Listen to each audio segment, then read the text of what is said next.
कार्यक्रम के पुण्यार्चक हैं आयोजक श्री दिगंबर जैन साधु सेवा समिति, शामली, उत्तर प्रदेश। सभी गुरु भक्तों का एक ही प्रण, साधु सेवा और समर्पण। इसी भाव एवं भावना के साथ कार्य कर रहा है साधु सेवा ट्रस्ट। हम जानते हैं हमारे गुरुओं ने हमें इतना सब कुछ दिया, परंतु हमने अपने गुरुओं के लिए क्या किया, ये सवाल जरूर उठता है। देश के कई ऐसे प्रांत हैं जहां पर दिगंबर मुनियों को विहार करने में बहुत कठिनाई आती है। चौके वाले न मिलने पर विहार के दौरान आहार की व्यवस्था भी नहीं बन पाती।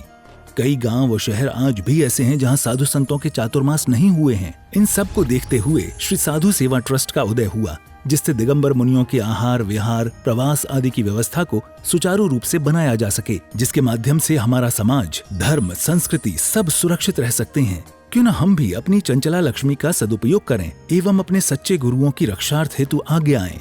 योजना: परम संरक्षक 1,11,111 रुपए, वरिष्ठ संरक्षक 51,151 रुपए, संरक्षक 31,131 रुपए, आजीवन सदस्य 21,121 रुपए, सदस्य 11,111 रुपए। खाता विवरण: account name VVSP Sadhu Seva trust, bank name HDFC bank limited, account number 50200073358170, IFSC code HDFC 0001273, trust PAN card AADTV 8567E, mail ID vvspsadhusevatrust@gmail.com।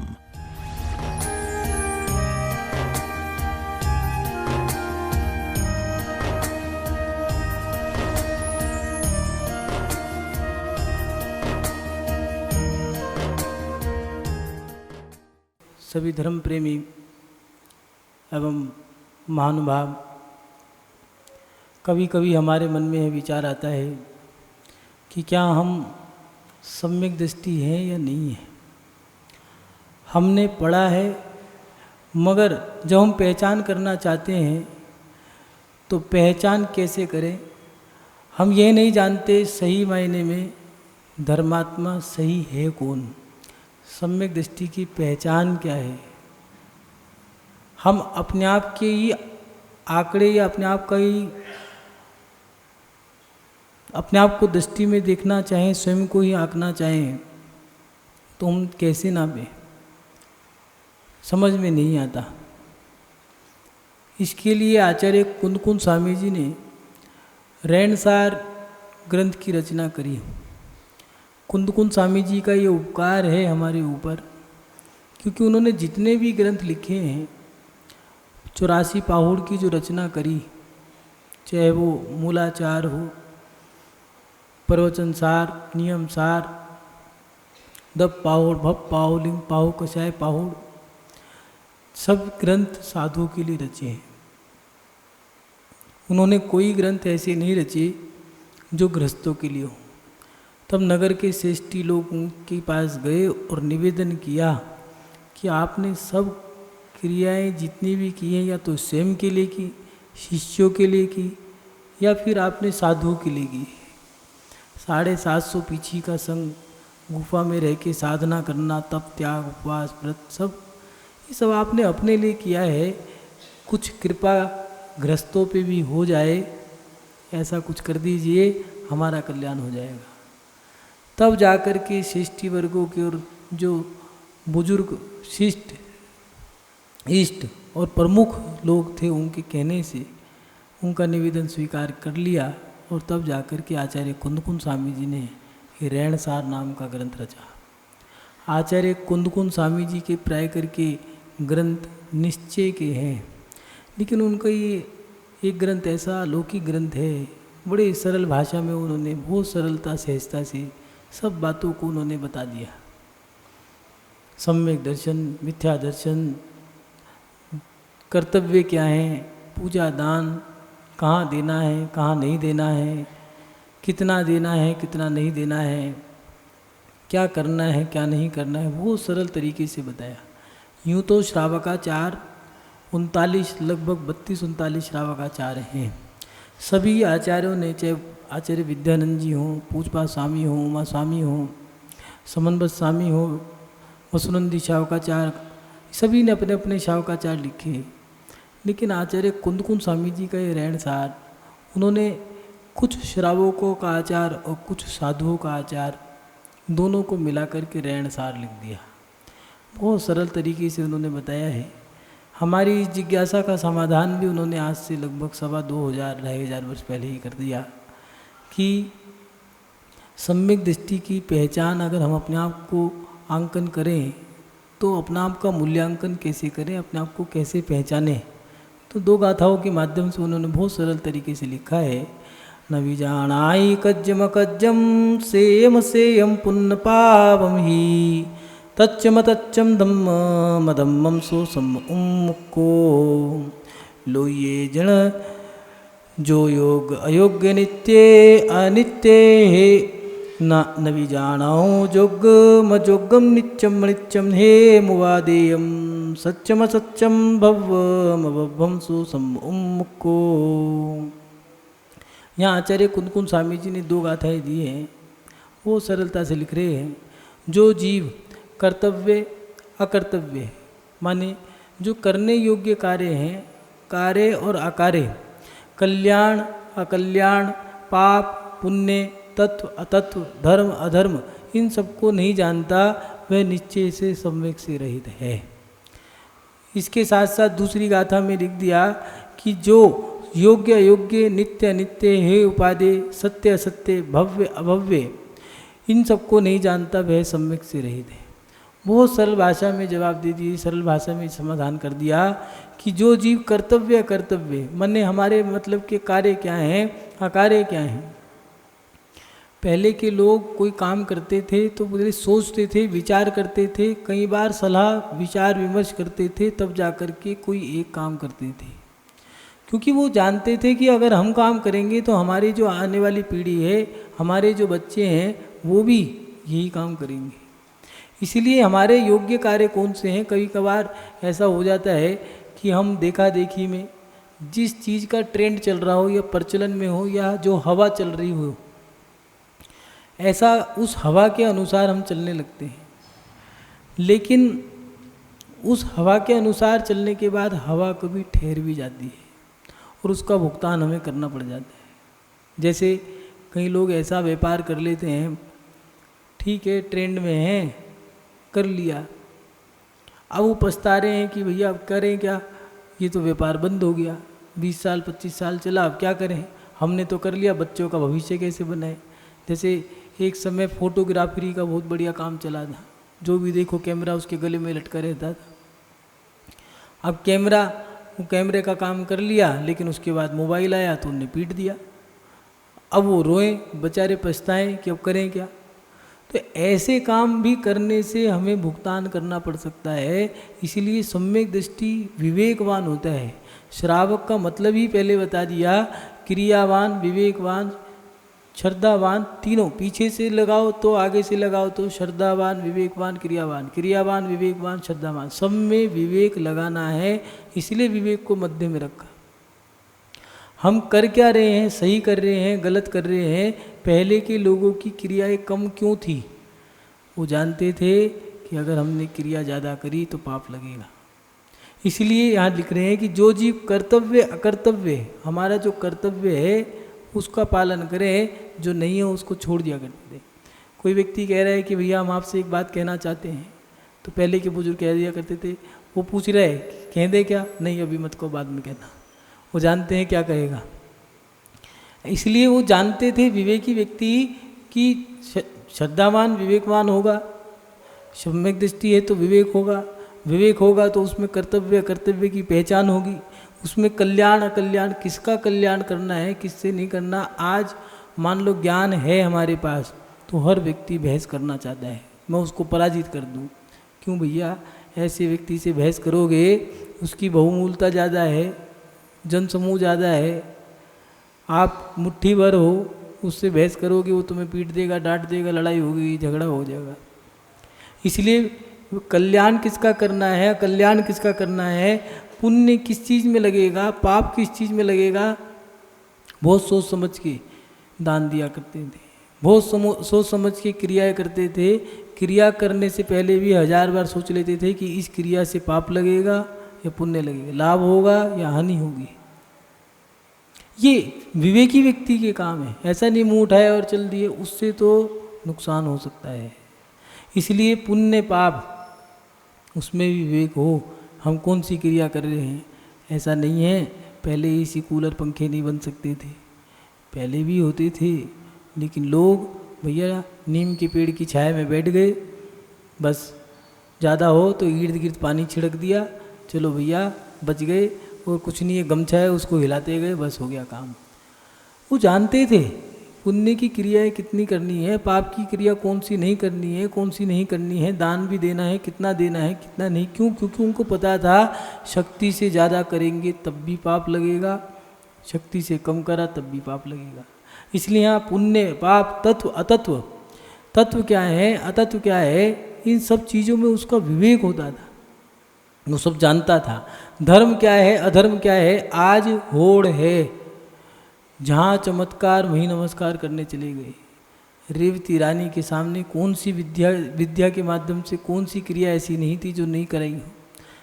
Brahma Vishnu Mahesh सबको उनने प्रकट कर दिया, क्षुल्लक ने समोसरण की रचना कर दी, लेकिन वो जानती थी, विवेकवान थी कि ब्रह्मा विष्णु महेश कोई होते नहीं है।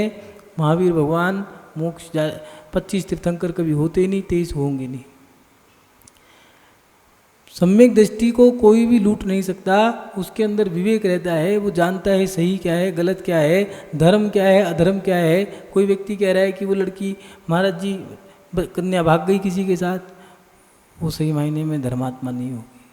अगर धर्मात्मा होगी, मात्र मंदिर जाना ही धर्मात्मा नहीं है, चावल चढ़ाने का मतलब ही धर्मात्मा नहीं है, ये अभी क्रिया हुई है, धर्म अभी अंदर नहीं आया। धर्म अगर अंदर आ गया तो वो तो फूक फूक के कदम रखेगा, वो तो बोलने में भी विवेक रखेगा, बैठने में उठने में हंसने में बोलने में नहाने में धोने में खाने में पीने में चलने में फिरने में, उसकी प्रत्येक क्रिया में विवेक होगा। धर्म मात्र मंदिर में बैठना ही धर्म नहीं है, पहाड़ों की यात्रा करना ही धर्म नहीं है। धर्म का मतलब है उसके अंतरंग में कितना विवेक आया है, कितना उसने सच्चाई को ग्रहण किया है, कितना उसने झूठ को ग्रहण किया है। अब धर्म की भाषा में कहें कितना वो सम्यक दृष्टि है, कितना उसके अंदर मिथ्यात्व है। भी कई लोग ऐसे भी होते हैं, गंगा गए गंगादास, जमुना गए जमुनादास, राम के पास राम जय श्री राम, महावीर के पास महावीर भगवान दास। तो ये लोग तो अभी मिले जुले परिणाम हैं, मिश्र परिणाम हैं। अभी ये ना तो इस पार के हैं ना उस पार के हैं, वहाँ जाएंगे वहाँ गंदगी फैलाएंगे, यहाँ आएंगे तो यहाँ गंदगी फैलाएंगे। जब तक व्यक्ति एक किनारे पर नहीं खड़ा होगा तब तक वो व्यक्ति एक तरफा नहीं है, या तो मिथ्यात्व हो या फिर सम्यक हो। जब सम्यक आ गया है तो उसके अंदर पहचान हो कि हम सही क्या कर रहे हैं गलत क्या कर रहे हैं, और उसके अंदर विवेक जब आ जाएगा तो वो धीरे धीरे अपनी क्रियाओं को सुधार करना शुरू कर देगा। मंदिर जाएगा नंगे पैर जाएगा, कहने की जरूरत नहीं पड़ेगी, बुरी चीज़ों का अपने आप त्याग कर देगा। साधु के पास ज़्यादा बैठेगा, धार्मिक क्रियाओं में आनंद लेगा, कर्म की क्रियाओं में आनंद कम लेगा। यहाँ यही लिख रहे हैं कि धर्म अधर्म को जानता है, सम्यक दृष्टि इन सब चीज़ों के बारे में जानता है, उसका विवेक है। इसके साथ साथ जो योग्य अयोग्य, मेरे योग्य क्या है अयोग्य क्या है। अगर मकान भी बनाना है तो ये सही क्या होगा इसमें, तो पहले के लोग मकान बनाने से पहले एक छोटा सा चैताल्य बनाया करते थे कि भैया चैताल्य बना करके मकान बना लो, पाप कम पुण्य ज़्यादा लगेगा। उसमें भी हर क्रिया में, यात्रा भी करने जा रहे थे, किसी से लेन देन की क्रिया भी है तो ठीक है एक काम करो, पास में मुनि महाराज हैं उनके दर्शन कर आएंगे, आहार दान दिए आएंगे। दर्शन करने का मतलब मात्र वहाँ पर जाकर के जो आज प्रचलन में चल गया है, मुनियों के दर्शन करने गए, वहीं पर नमोस्तु करा, ठीक है भैया एक काम करो, वहाँ पर 10 बजे जाना है, मुनि महाराज के पास जाएंगे, 9:30 बजे तक का टाइम है, उसके बाद वहीं खा लेंगे, नमोस्तु कर लेंगे, वहीं नाश्ता वहीं पानी वहीं खाना वहीं बैठना, और फिर 10 बजे वहाँ जा कर के अपना काम निपटा लेंगे, चलो हो गया काम। मुनि महाराज के दर्शन करने का मतलब है गए हो तो वहाँ पर जा कर के उनको तुमने किया क्या, उन्होंने आपने नमस्कार किया, आशीर्वाद तो दे दिया, तुमने क्या किया, वहाँ जाके चौका लगाया नहीं लगाया, दान दिया नहीं दिया, क्या आहार दान दिया आपने, सेठ जी थे, जंगल में जाकर के तंबू लगाया और सुबह उठते के साथ ही बस पहले चौका लगाया, पड़घान करने लगा, कोई मुनि महाराज नहीं है। तभी पता चला आकाश से रिद्धिधारी आए, हार हुआ, तंबू इकट्ठा करा, आराम करके तंबू समेट लिया और चल दिया। ये हुआ करता था पहले, परंपरा थी। राम और लक्ष्मण सीता जंगल में थे, लक्ष्मण लकड़ी काटने चले गए, राम और सीता चलो भोजन बन गया, पहले पड़घान कर लो, देखा तो रिद्धिधारी मुनि महाराज आए, पहले उनको आहार दे दिया, फिर आपने आप कर लिया।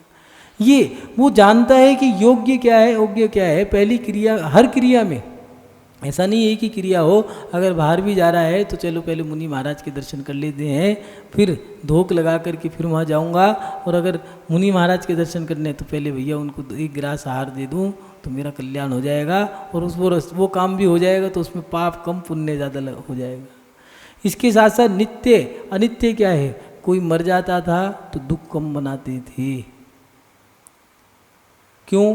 क्योंकि वो जानते थे अमर कोई नहीं है, सबको जाना है। अपने आप के बारे में भी, पर के बारे में भी सब जानते थे, इसलिए बच्चों की शादी विवाह हो जाया करती थी तो बच्चों को जिम्मेदारी सौंप दी, चलो भैया सबको मरना है, अमर तो कोई रहा नहीं है, उम्र धीरे धीरे घटती जा रही है, यात्रा कर ली है, ठीक है भैया, अब एकांत में बैठ करके साधु के चरणों में अपनी साधना करके, अपनी आराधना करके अपना कल्याण करेंगे। नित्य अनित्य का भी उसको ज्ञान होता है, हे का, उपादेय का, सत्य का, उसको ये सब चीज़ों का विवेक रहता है कि मैं जो बोल रहा हूँ वो सत्य है या असत्य है, ये छोड़ने योग्य है या उपादेय है, क्या ग्रहण करना है क्या नहीं ग्रहण करना है। कोई गाली दे रहा है, एक महात्मा जी के 2 बच्चे हैं, 2 शिष्य, गुरु के तो शिष्य पुत्र सब तुल्य होते हैं। वो शिष्य गुरु बैठे हैं, साधना कर रहे, एक व्यक्ति आया और आकर के खूब प्रशंसा करने लगा। वो शिष्य जो थे आनंद लेने लगे, कहने लगे धन्य हो गए हम ऐसे गुरु पा करके। कोई बात नहीं।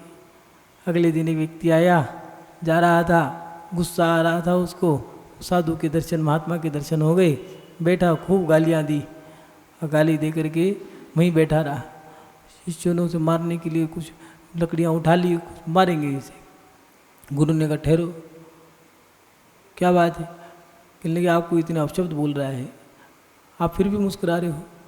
तो कहने लगे कल जब मीठे शब्द बोल रहा था तब तुमने उसे क्यों नहीं मारा? कहने लगे वो तो प्रशंसा कर रहा था। तो बस यही तो है, प्रशंसा और निंदा दोनों में समता भाव रखना, यही तो हमारा काम है कि हमें क्या ग्रहण करना है, क्या हमें छोड़ना है, यही तो हमारे जीवन का सार है। हमें क्या बोलना है क्या नहीं बोलना है। आज के समय में व्यक्ति को ये नहीं पता हम बोल क्या रहे हैं। पिता से भी यार, मम्मी से भी यार, भाई से भी यार, दोस्त से भी यार, बहन से भी यार, पत्नी से भी यार, पता नहीं यार है कौन। और यार कहते किसे हैं? वेश्याओं के यार हुआ करते हैं। लेकिन आज हमें यही नहीं पता हम बोल क्या रहे हैं, हमें यही नहीं पता हम कह क्या रहे हैं, हम झूठ बोल रहे हैं सच बोल रहे हैं। मोबाइल आज एक ऐसी चीज़ आ गई है कि लोगों का जितना धर्म भ्रष्ट या फिर ये कहो चारित्र भ्रष्ट या लोगों को भ्रष्ट जितना किया है उस मोबाइल ने कर दिया।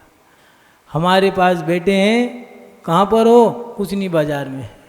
एक व्यक्ति, उसकी बहू कह रही है महाराज जी मेरे पिताजी आपके पास आते होंगे रोज दर्शन करने। हमने कहा हमने तो आज तक देखे नहीं, कौन से? कहने लगे ये है। हमने कहा नहीं देखा। उनसे पूछा भैया तो हमारे पास रोज आते हो क्या? कहने लगे महाराज जी हम तो आते नहीं। तो घर में ही क्या क्या आते हैं? महाराज जी के पास जा रहे हैं। कितनी झूठ सच की हम क्रिया कर देते हैं, उसको हमें देखना पड़ेगा कि हम झूठ भी किससे बोल रहे हैं। सामने पात्र कौन है? भगवान है, गुरु हैं, शास्त्र हैं। जिनवाणी में लिखा है भैया दीपक जलाना पाप है। कहाँ लिखा है भैया? दिव्य नैने दिव्य गंधी दिव्य नखें दिव्य पुप्पे दिव्य दिव्य दिव्य दिव्य दिव्य वास्य निच कालम अंचंती पूजंती वंदंती नमस्संती। आचार्य कुंदकुंद स्वामी जी ने लिखा कि द्रव्य अष्टद्रव्य होते हैं, देव उनसे पूजा करते हैं भगवान की। उन्हीं अष्टद्रव्यों से, रत्नों की नहीं तो अपने यहाँ जैसे भी उनकी उपमा दे करके यहाँ पर पूजा करते हैं। लेकिन कुछ लोगों ने लिख दिया शास्त्रों में द्रव्य नहीं होते। उससे हम कितना कर्म बांध लेंगे जानते नहीं। हम आज के समय में सही मायने में धर्मात्मा है भी या नहीं है, विवेक कितना है हमारा, हम सही काम कितने कर रहे हैं, गलत काम कितने कर रहे हैं, हम जानते ही नहीं। होटल पे बैठे हैं, ऑर्डर दे दिया, भैया ये क्या लिखा है, ये लिया हो, तीसरे नंबर पे वो लिया है, खा रहे हैं, बड़ा मज़ा आ रहा है, अचानक पता नहीं क्या बकबका सा स्वाद आया, क्या है ये, आपने बोला था, हम ले आए, वेटर को बुला कर डांटने लगे, क्या बनाते हो तुम, क्या है ये डिश, उनने कहा ये तो हॉट डॉग है, आपने मंगाया था, देखा तो उस पर लिखा था वेज और नॉन वेज, तो हॉट डॉग माने होता है गरम गरम कुत्ता। अब मुंह में उंगली डाल के करते रहो भैया, करते रहो, तुम्हारा विवेक तो हो, हम क्या खा रहे हैं, क्या नहीं खा रहे हैं, क्या बोल रहे हैं, क्या नहीं बोल रहे हैं, क्या पहन रहे हैं, क्या नहीं पहन रहे हैं, हमें कोई विवेक नहीं रहा। कहाँ बैठे हैं, किसके सामने बैठे हैं, क्या बोल रहे हैं। यात्रा करने जा रहे हैं, कहाँ जा रहे हैं यात्रा करने, कश्मीर की। ये यात्रा कश्मीर की नहीं होती, कश्मीर घूमना होता है, अंडमान निकोबार ये घूमने की जगह है। यात्रा तो धर्म स्थल जो है उनकी यात्रा होती है। हमने ये भी खो दिया, कितनी चीज़ें भूल गए हम। यहाँ पर आचार्य भगवान कह रहे हैं इन सब चीज़ों में, सत्य में असत्य में, हे में उपाधे में, नित्य में अनित्य में, योग में अयोग में, कल्याण में अकल्याण में, भव्य में अभव्य में, धर्मात्मा में अधर्मात्मा में, इन सब चीज़ों में जो भी जानता है कि सही क्या है गलत क्या है, जो भेद जानता है वही व्यक्ति सम्यक दृष्टि है। अगर नहीं जानता तो वह निश्चय से सम्यक से रहित है। सम्यक का मतलब इतना ही नहीं है नहा धो करके उठ के मंदिर चले गए, मुट्ठी भर चावल चढ़ा दिए। कौन से मंदिर में गए हो, किस भगवान के सामने गए हो, किस प्रकार आपने क्रिया करी है, प्रत्येक चीज में सम्यक दृष्टि जानता है सही क्या है गलत क्या है। कई लोग तो कई बार कई जगह मंदिरों में जाते हैं, कई साधु ने तो मंदिर में सुबह जाना ही बंद कर दिया। उनसे पूछा क्यों नहीं जाते, कहते सामग्री वो जो संलग्नी होती है उस पे सामग्री कम, ज़मीन पे ज़्यादा होती है, चींटियाँ मर जाती हैं, हिंसा ज़्यादा, धर्म कम होता है। भैया हम तो सुबह सुबह जाते नहीं, फिर कब जाते हैं, जब ये सब जानलेवा घर चले जाते हैं तब हम उनके घर मंदिर में जाते हैं। मंदिर में जाने के बाद क्रिया क्या करनी है हमें पता ही नहीं है। सारी क्रिया हमें मंदिर से करनी है। नहाना धोना मंदिर में, सजना संवरना मंदिर में, कपड़े पहनने के मंदिर में, हवा खाना कूलर एसी पंखे सब मंदिर में, और विधान करें तो भोजन मंदिर में, लेटने के लिए गद्दा तकिया कई मंदिरों में तो व्यवस्था है, एक कमरे के अंदर उसमें बेड भी बिछाए, वहीं जाके सो जाओ, बस मौज लो, रोज लो, भोज लो। धर्म थोड़ी ना है, ये तो मौज मस्ती है। सही मायने में ये मौज मस्ती है। हम सही धर्मात्मा बन भी पा रहे हैं या नहीं बन पा रहे, विचार करो। सम्यक दृष्टि अगर उत्सव महोत्सव भी मनाएगा तो उसकी क्रियाएं भी अलग होंगी।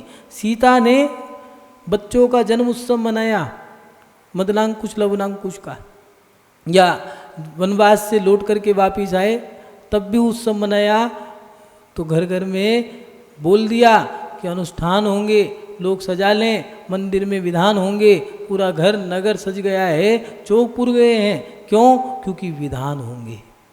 वर्षगांठ हुआ करती थी तो लोग मंदिरों में जाकर के विधान करते थे। पूजा विधान करने के बाद जिन लोगों को बांटना होता था ठीक है, गरीब लोगों को पहले भोजन करा दिया करते थे। और फिर आज तो जमाना बदल गया, शादी ब्याह हुआ करती थी, मंदिर में जाते थे, सुबह अभिषेक, पहले दिन तो उपवास होता था, उपवास होने के बाद अभिषेक, शांतिधारा, पूजा विधान और हवन जब होता था, उसी हवन में 10 दिक्पालों का आह्वान करके उसी समय फेरे हो जाया करते थे। वो जो बच्चे लड़का लड़की हुआ करते थे वो दोनों के दोनों अब पति पत्नी बन गए हैं, उन दोनों का पारना होगा, इसलिए वो उस पहले पत्नी को खिलाता था, पत्नी पति को खिलाया करती थी, दोनों का पारना हो जाया करता था। सभी बड़े बुजुर्गों से आशीर्वाद लेते थे। उसके बाद पहले गरीबों को भोजन कराया करते थे और फिर घर के लोगों को भोजन कराया करते। परंपराएं बदल गई, लाखों की जगह करोड़ों में शादी विवाह होने लग गए, लेकिन एक भी गरीब को कार्ड नहीं देते।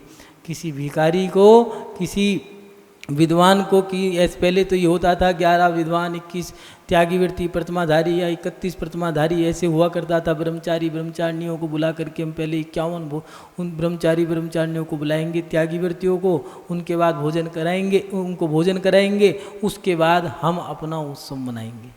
ये विवेक की क्रिया हुआ करती थी। आज तो बस अपना बहन बेटियां हैं, उनको बुला लो, उन्हीं को नचा लो, उन्हीं को खिला दो, उन्हीं पे लुटा दो, हो गया भैया अपना त्यौहार मन गया।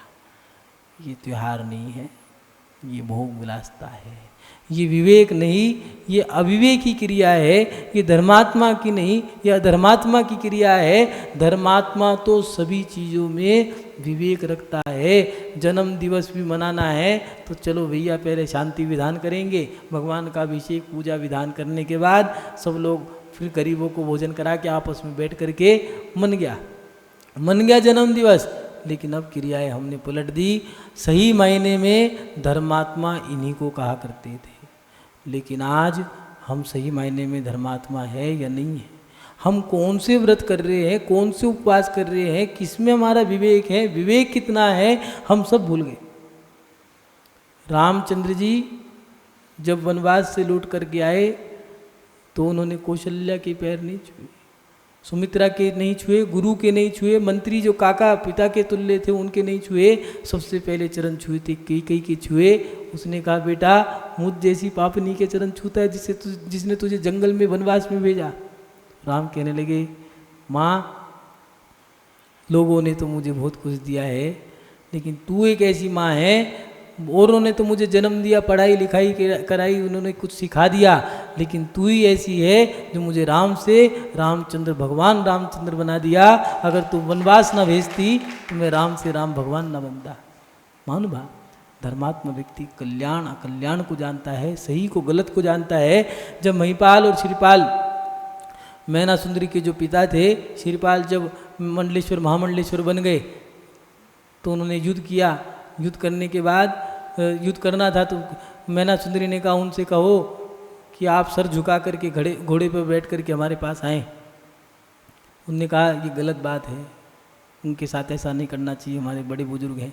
उन्होंने कहा नहीं, अगर ऐसा नहीं करोगे तो धर्म की पराजय रहेगी, धर्म को विजय दिलाने के लिए आपको ये काम करना ही पड़ेगा, व्यक्ति को अहंकारी को नीचा दिखाना ही पड़ता है। ठीक है, बात मान ली, बात न्याय युक्ति के साथ बात सिद्ध कर दी, मान ली। मानने के बाद जब इतना दूत का संकेत आ गया कि उन्होंने आपकी बात स्वीकार कर ली तो श्रीपाल ने हाथी भेजा और हाथी पे कहा कि हाथी पे बैठ करके आप मेरे पास आना, ऐसे मत आना। उन्होंने पूछा कि ऐसा क्यों किया?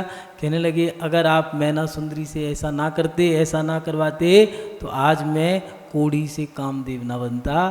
इस कार्यक्रम के पुण्यार्चक थे आयोजक श्री दिगंबर जैन साधु सेवा समिति, शामली, उत्तर प्रदेश।